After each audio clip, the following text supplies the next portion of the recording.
नमस्कार दोस्तों, आज हम बात करने वाले हैं बीपीएससी टीआरई 4 और एयर स्टेट के बारे में। अगर आपके पास ये डॉक्यूमेंट, अभी कुछ मैं आपको बताऊंगा, ये डॉक्यूमेंट अगर आपके पास नहीं है दोस्तों तो आप बीपीएससी टीआरई 4 और एयर स्टेट में आरक्षण का लाभ आप नहीं ले पाएंगे।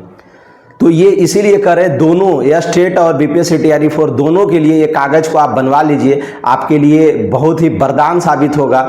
तो देखिए उन डॉक्यूमेंट का नाम, क्योंकि ये जो डॉक्यूमेंट अभी बताएंगे सब डॉक्यूमेंट, इसको आप जब फॉर्म भरेंगे ना उसी समय अपलोड करना होता है। आप ये ना समझें कि इसको बस टिक लगा देना है कि ओबीसी है कि नहीं, आरक्षण में है कि नहीं, टिक लगाना नहीं होता है। उसी समय आपको इसका पीडीएफ बना करके अपलोड करना होता है। जहां आप फॉर्म भरवाने जाएंगे वहां पे साइबर कैफे वाला आपसे मांगेगा कि इसका लाइए, और पीडीएफ बना करके उसको स्कैन करके उसको डाला जाता है साइट पे जिस समय आप फॉर्म भरवाते हैं। मेरी बात को आप समझ गए होंगे। तो इसीलिए ये कागज़ आपके पास बना हुआ रहेगा, अपडेट तभी ना। ये फॉर्म भरने से पहले का बना हुआ होना चाहिए, तुरंत पहले का। ये नहीं कि आप 2 साल 3 साल पुराना अगर दिखा रहे हैं तो उसकी मान्यता नहीं होती है। मेरी बात आप समझ रहे हैं। जो अपडेट होना चाहिए, उस कागज़ में ही लिखा रहता है वैलिडिटी कितने साल का है। जो भी, जैसे किसी का ओबीसी का है तो उसमें लिखा रहता है कितने साल का वैलिडिटी है। कोई ईबीसी का है, बीसी का है, तो इस तरह का वैलिडिटी वहीं पे लिखा रहता है आपका डॉक्यूमेंट में कि कब तक का वैलिडिटी है। और आपका नोटिफिकेशन में भी लिखा रहेगा कि इतने से इतने टाइम के बीच का ये डॉक्यूमेंट बना रहना चाहिए। तो दोस्तों, आप जितना जल्द से जल्द हो सके इन डॉक्यूमेंटों को आप बनवा लीजिए। तुरंत अप्लाई, अगर आज एकदम मेरा वीडियो देखने के बाद तुरंत ऑनलाइन अप्लाई कर दीजिए। ऑनलाइन, ये सब ऑनलाइन ही हो जाता है। ऑनलाइन अप्लाई करके ये डॉक्यूमेंट का निकाल करके आप ब्लॉक चले जाइए। ब्लॉक में जाएंगे, ब्लॉक में सारा कागज़ तुरंत बन जाएगा। वहाँ थोड़ा रिक्वेस्ट करेंगे कि हमें फॉर्म भरना है तो तुरंत आपका डॉक्यूमेंट वो बना देते हैं। समझ रहे हैं ना। तो कोई परेशानी आपको नहीं होगा। पर हाँ, वहाँ डायरेक्ट आपको मिलना पड़ेगा तत्काल के रूप में, क्योंकि ये ऐसे बनने में 15 से 20 दिन लग जाता है।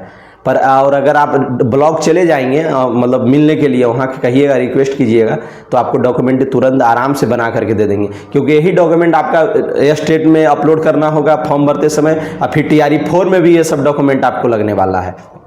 टीआरई 4 देखिए तुरंत आ रहा है, एयर स्टेट भी आ रहा है। 8 तारीख से आपका एयर स्टेट का अप्लाई होना चालू हो जाएगा। तो 8 से 16 सितंबर के बीच में कह रहा है डेट।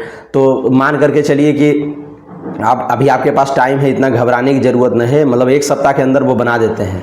ठीक है, आप मिलेंगे तब बनाएंगे। ऐसे आप ऑनलाइन छोड़ देंगे तो 15-20 दिन, महीनों दिन लग सकता है। तो आपको मिलना पड़ेगा। और उन डॉक्यूमेंट का नाम अब हम ले लेते हैं, क्या क्या डॉक्यूमेंट आपको चाहिए। तो सबसे पहले तो देखिए, अगर कोई ओबीसी का है, एससी का है, एसटी का है, पीडब्ल्यूडी का है, तो ये सब जो है आपका, तो ये जाति का आरक्षण आपको बनाना पड़ेगा, ये रिजर्वेशन, ये सर्टिफिकेट आपको बनवाना पड़ेगा। जितना जल्दी से जल्दी जा करके आप बनवा लीजिए। बनवाने का तरीका तो हम आपको बता ही दिए अभी कि ब्लॉक में जाइए और वहाँ पहले तो ऑनलाइन आप कर लीजिए, फिर ब्लॉक जाइए, वहाँ मिलिए और रिक्वेस्ट कीजिए, आपका काम हो जाएगा। और नहीं मिलेंगे तो फिर 15 दिन फिर तो वैकेंसी चली जाएगी, डेट ही खत्म हो जाएगी ऑनलाइन की। तो आप जल्दी से ये काम कीजिए हमारा वीडियो देखने के बाद।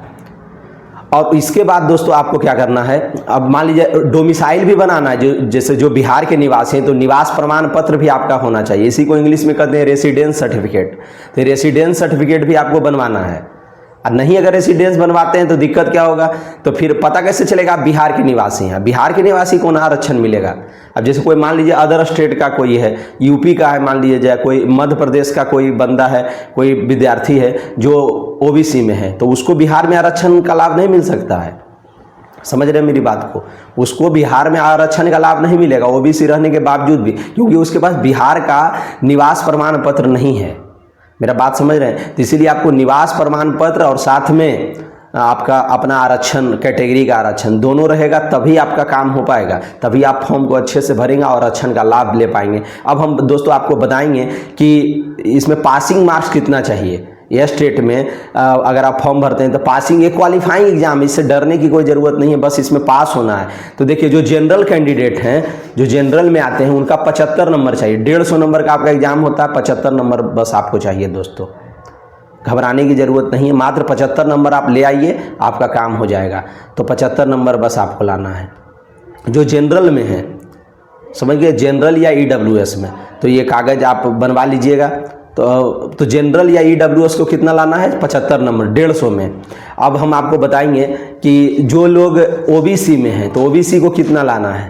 तो ओबीसी के लिए दोस्तों, ओबीसी के लिए 63 नंबर लाना है। मतलब 63.75 है, तो आप 64 मान करके चलिए। जो ओबीसी में है उनको 64 नंबर में पास हो जाएंगे, 150 में मात्र 64 नंबर। और जो बीसी में है, बीसी वाले को 68.25 लाना है, जिसका मैंने आप मान करके चलिए कि 69 नंबर लाना है बीसी को। और एससी एसटी या पीडब्ल्यूडी को 60 नंबर लाना है, समझ गए। और फिर जो जितने भी वोमेन हैं, महिलाएं हैं बिहार के, चाहे वो जनरल के हों, ओबीसी, एससी एसटी, ईडब्ल्यूएस, किसी भी प्रकार की महिला अगर हैं बिहार के, तो उनको मात्र 60 नंबर लाना है 150 में। तो सोचिए कितना आसान है, बस क्वालिफाइंग मार्क है स्टेट का, तो कोई घबराने की ज़रूरत नहीं है, आप आराम से सब कर ले जाएंगे। और जो कागज़ मैं आपको बताया हूँ, जल्दी आप इसको कर लीजिए। हमारा टेलीग्राम चैनल से जुड़िए, सारा एयर स्टेट का बीपीएससी का प्रीवियस ईयर क्वेश्चन वहाँ पड़ा हुआ है। अच्छा लगा हो तो वीडियो को लाइक कीजिए। ओके दोस्तों, जय हिंद, जय भारत।